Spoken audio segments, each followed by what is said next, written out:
This channel does not promote any violent, harmful, or illegal activities. All content provided by this channel is meant for an educational purpose only. ফের পাকিস্তানকে কড়া বার্তা অমিত শাহের। এবারে operation সিঁদুর, operation মহাদেবের প্রসঙ্গ টেনে পাকিস্তানকে কড়া বার্তা অমিত শাহের। সন্ত্রাসবাদ বিরোধী সম্মেলনে যোগ দিয়ে জঙ্গিদের মদতদাতা দেশকে হুঁশিয়ারি কেন্দ্রীয় স্বরাষ্ট্রমন্ত্রীর। আমাদের সঙ্গে রয়েছেন প্রতিনিধি প্রদীপ্ত রয়েছেন।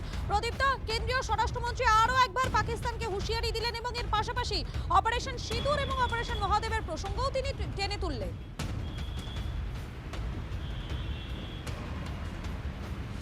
দেখো, একেবারেই তাই। এনআইএর যে সম্মেলন, সেই সম্মেলনে তিনি উদ্বোধন করার পর এই সংক্রান্ত বিষয়ে স্পষ্ট করে দেন ভারত সরকারের কি অবস্থান এবং এই সন্ত্রাসবাদের ক্ষেত্রে নরেন্দ্র মোদীর সরকার যে একেবারে জিরো টলারেন্স নীতি নিয়েছে সে কথাও তিনি স্পষ্ট করে বলেন যে সন্ত্রাসবাদের ক্ষেত্রে যে তদন্ত চলছে, অর্থাৎ পহেলগাঁওয়ের ক্ষেত্রে যে তদন্ত চলছে সেই তদন্তে আন্তর্জাতিক মঞ্চে পাকিস্তানকে কাঠগড়ায় তুলবে এবং সে কারণেই তিনি অপারেশন সিঁদুরের কথা বলেছেন। তিনি একই সঙ্গে অপারেশন মহাদেবের কথা বলেছেন।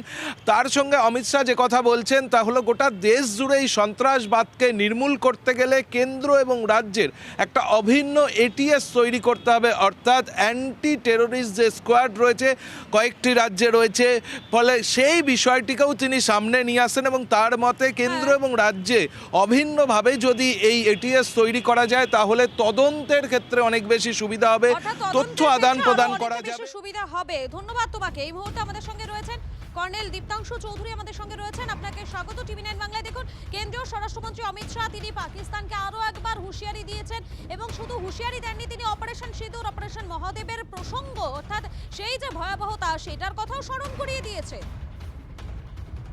একদম সঠিক। আমরা প্রত্যেকেই জানি পাকিস্তানের কার্যকারী কি করতে পারে। টেরর এক্সপোর্টের সবচেয়ে ভালো ওদের ব্যবসা এবং পাকিস্তান আজকে একটা কোনো রাষ্ট্র নয়, একটা টেররিস্তান যেখান থেকে জঙ্গি সংগঠনদের বাড়িয়ে তোলে এবং জঙ্গি নাশকতার ছক হয়। এবং আমাদের পূর্বে বাংলাদেশে যেভাবে ওরা গ্রাস করেছে, বিভিন্ন যে টেরর ক্যাম্প চলছে সেই ক্যাম্পগুলো যেভাবে ট্রেনিং দেওয়া হচ্ছে, আর্থিক সাহায্য করছে, সেটা অবশ্য মার্কিন যুক্তরাষ্ট্রের মাধ্যম দিয়ে, এবং অস্ত্র শস্ত্র যেভাবে দিচ্ছে আমাদের পূর্বে, নিশ্চিতভাবে উদ্বেগজনক। তবে ভারত খুব ক্লোজলি মনিটর করছে, যেটা আমাদের গৃহমন্ত্রী বলেছে। এবং আমরা দেখেছি যে 22 মিনিট অপারেশন সিন্দুরে ভারত কি করতে পারে এবং অপারেশন সিন্দুর আজকেও চলছে। হয়তো আজ আমরা একটা খবর পাচ্ছি যে 22 মিনিটে ভারত অপারেশন সিঁদুরের মাধ্যমে কি করতে পারে সেটা আরো একবার এই পাকিস্তানকে মনে করিয়ে দিলেন কেন্দ্রীয় স্বরাষ্ট্রমন্ত্রী। ধন্যবাদ আপনাকে। আমরা লাগাতার যে খবরে নজর রেখেছি, সন্ত্রাসবাদ দমনে 360 ডিগ্রি প্রতিরোধের রূপরেখা ঘোষণা করলেন অমিত শাহ। সন্ত্রাস বিরোধী সম্মেলনের মঞ্চ থেকে সন্ত্রাসকে শূন্যে নামিয়ে আনতে হুঙ্কার স্বরাষ্ট্রমন্ত্রীর।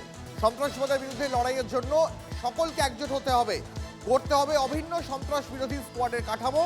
সব রাজ্য পুলিশের সন্ত্রাস বিরোধী বাহিনীকে এক ছাতার তলায় আনার কথা এবার জানালেন অমিত শাহ। স্ট্র্যাটেজিক এক্সপার্ট শুভাশিস ব্যানার্জি রয়েছেন আমাদের সঙ্গে। শুভাশিস বাবু, আমি আপনার থেকে একটা এক্সপার্ট ওপিনিয়ন চাইব। অমিত শাহ যেভাবে সমস্ত রাজ্যের সন্ত্রাস বিরোধী বাহিনীকে এক ছাতার তলায় আনার পক্ষে সওয়াল করলেন, ভবিষ্যতে পাকিস্তান, বাংলাদেশ বা যারা যারা ভারতের দিকে খারাপ নজরে তাকায় তারা কতটা শুধরবে কেন্দ্রীয় স্বরাষ্ট্রমন্ত্রীর এই হুঙ্কারের পর? দেখুন, একটা জিনিস বুঝতে হবে, স্বরাষ্ট্র দপ্তর ইন্টারনাল সিকিউরিটিটা ভীষণভাবে পোক্ত করতে চাইছে। এক্সটার্নাল সিকিউরিটিটা যেমন ডিফেন্স দেখে, ইন্টারনাল সিকিউরিটিটা এন্টায়ারলি স্বরাষ্ট্র দপ্তরের আন্ডারে। এই এপিএস মুভমেন্টস গুলো করিয়ে যে ব্রিজটা তৈরি করতে চেষ্টা করছে তাতে যে সুবিধাটা হবে, একটা তো হবে ইনফরমেশন ব্রিজিং, স্টেটের কাছে যে ইনফরমেশন আছে সেটা সেন্ট্রালাইজড হাবের কাছে থাকবে। দ্বিতীয় জিনিস যেটা হবে, অপারেশনাল ক্ষেত্রে বহু রেস্ট্রিকশন বহু ডকুমেন্টেশনে বহু কমায় যায়। সেই জিনিসগুলো যদি পার্টিকুলার ব্রিজিং হয়ে যায় তাহলে ইন্টারস্টেট অ্যাক্টিভিটি বা ইন্ট্রাস্টেট অ্যাক্টিভিটিটা ভীষণভাবে পাওয়ারফুল হবে এবং খুব তাড়াতাড়ি সেটা এক্সিকিউট করা যাবে। সেক্ষেত্রে অপারেশনাল স্ট্যাটাসটা অনেক তাড়াতাড়ি অ্যাচিভ করা যাবে এবং অ্যাজ এ হোল ইন্টারনাল সিকিউরিটিটাকে অনেক পাওয়ারফুল করা যাবে, যেটা ন্যাশনাল সিকিউরিটিতে কন্ট্রিবিউট করবে অ্যাজ এ মানে প্রপার স্ট্রাকচার্ড অ্যালগরিদম। বুঝতে পারছি। শুভাশিস বাবু, অনেক ধন্যবাদ আপনাকে।